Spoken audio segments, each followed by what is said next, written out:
Um, Hello, everybody. This is Alex Watson, or Waddy McFly, whatever. Um, I wanted to make a quick video, something short and quick about um, my interaction with Robin Williams. Before I get started, I just want everyone to know that this isn't something that I'm hoping to get views or anything like that. This is not about that. This is, I feel like this story is important to his character, and I just feel like whoever this reaches, that people should know about it. Um, so first off, I love Robin Williams. Obviously, he was one of my biggest inspirations growing up. Obviously, he shaped most of our child, or our childhood, or even if then, whoever is out there in comedy, just our lives. So, being into comedy and making shorts, he's always just um, been very inspirational to me. And as I grew up, I got obviously more into his stuff because not only is he into comedy, I feel that he's also, I mean, he always is known as the funny man, but for those who know him, some of his best work is in his um, dramatic work.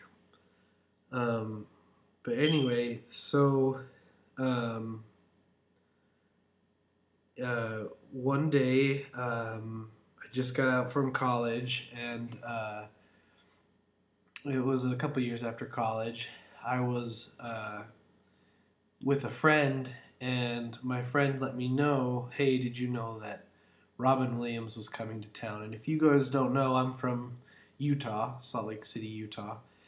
Um, so I was like, what?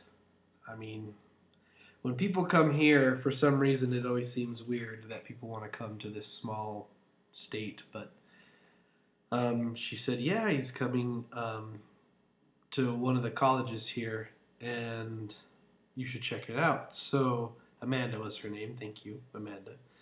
So I checked it out, and sure enough, he was coming here, and um, so it wasn't stand up or anything. It was him and one of his friends, someone who like helped with a bunch of TV series and stuff, were basically coming here, and they were just going to talk basically. And I think he was gearing up for maybe what he was hoping to be his next stand up. Um, so anyway, I looked up tickets. I was definitely not in the most financial, best financial place, but um, I was, and it was really late notice that I found out, and I was really sad because if I had more time, I could spend more money. But so sadly, I had to get some of the most cheaper seats. So they had like a few options. You could have some of the front seats. You could have how they do in shows. But the ones who ordered the most expensive, the VIP, got to do a meet and greet with him after. But sadly, I had nothing close to the amount of money um, that I needed in order to do that. So I just had some of the cheap seats, but it didn't matter. And I had to go by myself because um, it was really late notice, like I said. So um, I get there and walk inside, and I always arrive early just because you never know.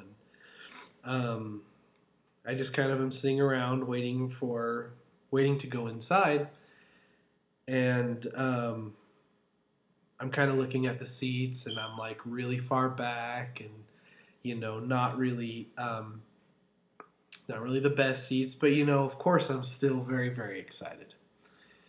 Um, so I'm sitting there and I'm talking to one of the people who takes tickets, and just kind of telling her about how excited I am, and how much I really appreciate what he does.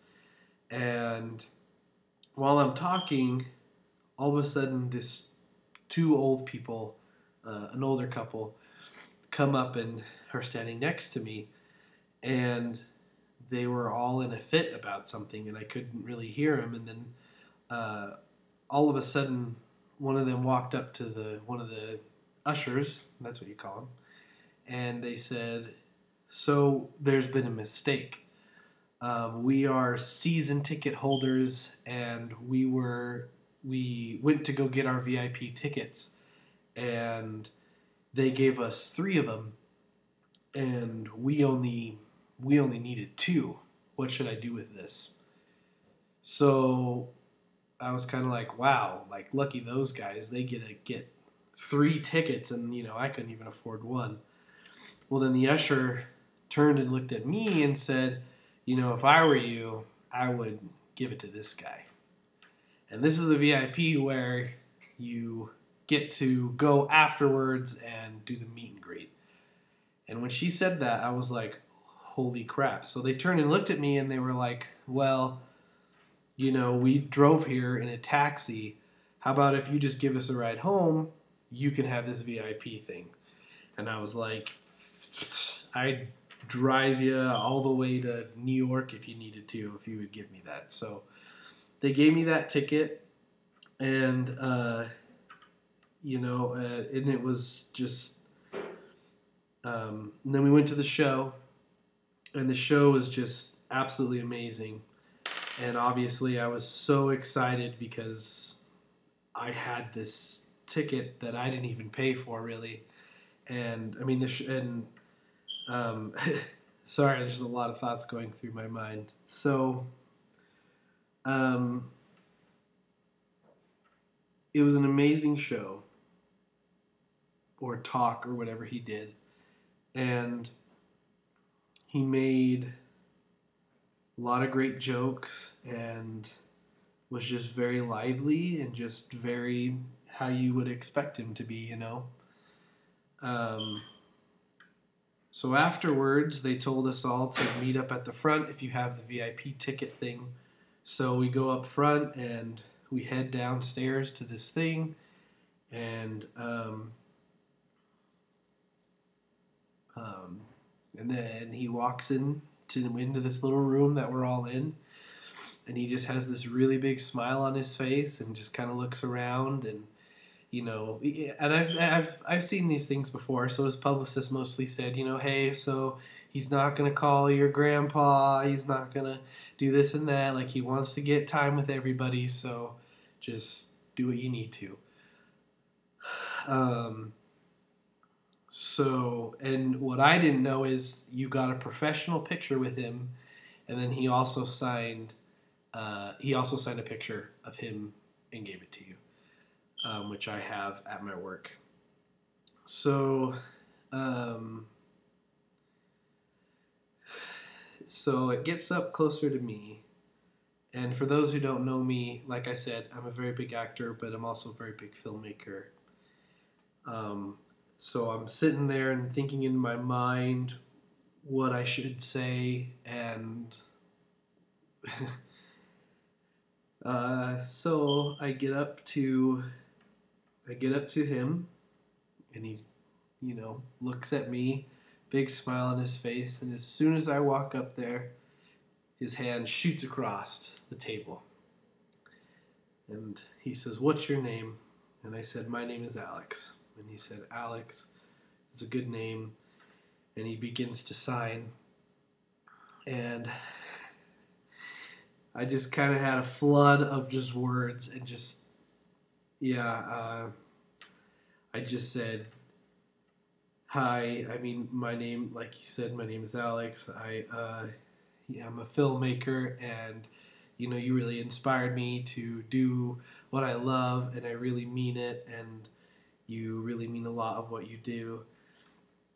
And he stopped signing, and he just kind of looked at me, and he's just like, and he said, "Wow, that's pretty awesome." And then we talked about Sundance a little bit, And then I just told him about the story about how I found out late and that I couldn't have,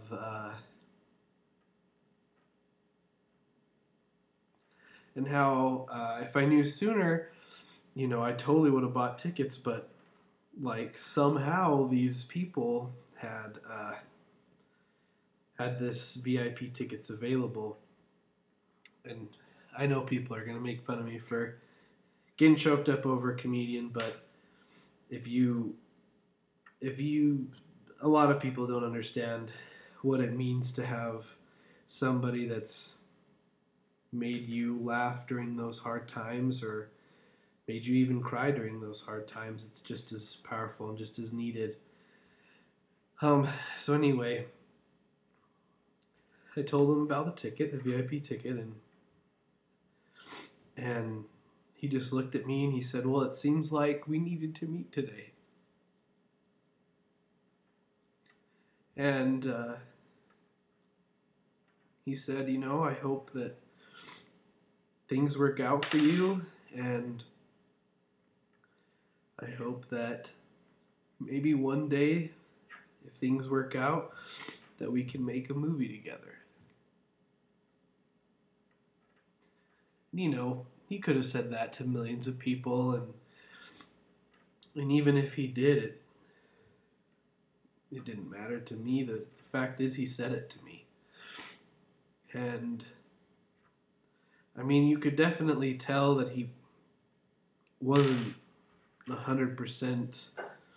I mean, it was freezing. It was during winter, but it just meant a lot, and it really has inspired me when I've been in the dumps. I mean, it's not that any time I was sad, I'd be like, "Oh, he promised me I'd make a movie with him." It wasn't about that, and I don't even think, what him saying that he really meant that. I just think he really wanted to encourage me and to do what I loved, and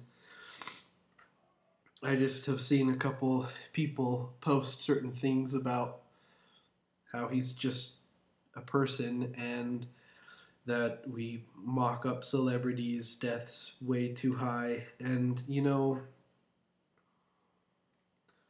if people could truly understand what someone like that means to someone like me, a filmmaker, a comedian, an improviser, um, you know, it, maybe they wouldn't be so quick to judge on that. Something I've been saying a lot is my grandma once told me that her she died, or when Elvis Presley died, she cried, and for obvious reasons, he was a music legend. Um, to me and to a lot of comedians out there, um, Robin Williams was our comedic Elvis in a way. So I felt like that story needed to be told, and I feel like it's just something to add to his memory, whether and whatever his demons he was going through, you know, it's his own. We've lost a really great person, and we've lost a lot of great people, and not just celebrities. I mean, a lot of other people, and it's rough, but in the end, we just focus on all those amazing things, and he gave us so many amazing movies that we can pass on and can inspire more as things go on. So, um, yeah, that's basically what I had to say. So, thank you.